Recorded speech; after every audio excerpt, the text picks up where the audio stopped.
Eu conheço bastante até os bastidores da Organização das Nações Unidas, porque eu trabalhei como staff do Departamento de Operações de Paz, que é ligado ao Conselho de Segurança, e durante um ano, durante o gerenciamento da crise do terremoto, eu trabalhei como staff da ONU.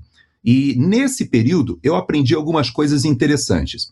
Existem alguns setores da Organização das Nações Unidas que são, de fato, muito úteis. Eles trabalham em prol de situações de emergência, como eu vivi lá no Haiti por ocasião do terremoto.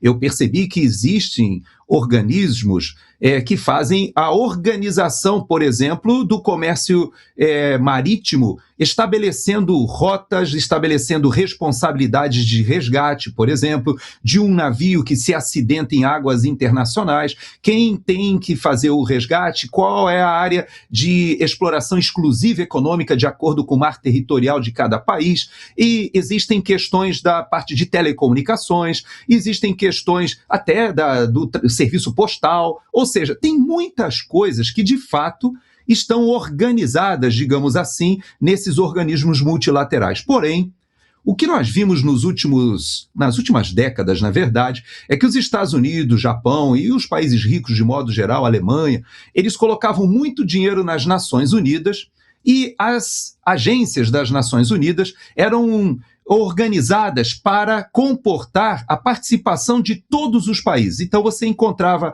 asiáticos, africanos. Eu, quando estive nas Nações Unidas, não só trabalhando no Haiti, mas quando eu fui a Nova York, você encontra gente do mundo inteiro.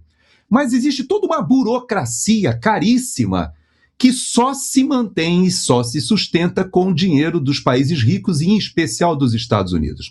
E o presidente Trump decidiu, agora com o Marco Rubio, retirar os Estados Unidos de mais de 60 organizações internacionais. Grande parte dessas organizações, elas estavam repassando o dinheiro dos Estados Unidos para ONGs.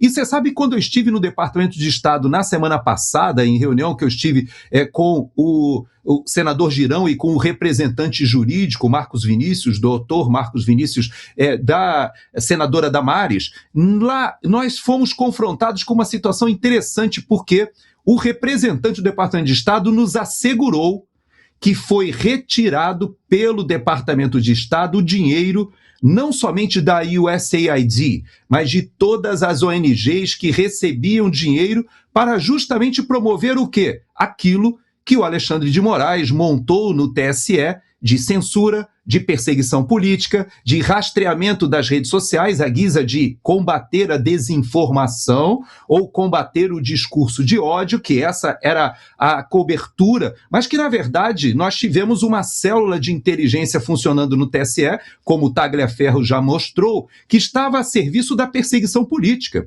E mais do que isso foi montado com dinheiro da USAID, de ONGs, que foram mandadas pelo Departamento de Estado e até mesmo pela CIA. Quem diria? Alexandre de Moraes foi um agente da CIA, de certa forma sim, porque ele recebeu dinheiro para uma política que foi conduzida pelo governo Biden. E quando nós ouvimos isso ali no Departamento de Estado, nós nos sentimos mais tranquilos em relação até ao nosso processo eleitoral esse ano, que será um processo sem essa interferência de dinheiro colocado dentro do TSE. Basicamente foi isso que aconteceu. Então você veja que quando você fala da ONU parar de receber dinheiro e dessas ONGs e desses organismos, os Estados Unidos estão dizendo o seguinte, e principalmente o presidente Trump: olha, eu fui a Davos, falei para a União Europeia, falei para o pessoal da OTAN, falei para o mundo todo que aquele modelo em que os Estados Unidos sustentavam os organismos multilaterais, as estruturas globalistas, acabou. E por que acabou? Porque os Estados Unidos estão com uma dívida interna de 34, 36 trilhões de dólares. E os Estados Unidos, segundo o presidente Trump, não vão quebrar. Ele resolveu romper com a OMC, por exemplo, quando ele impõe tarifas para tudo que é lado.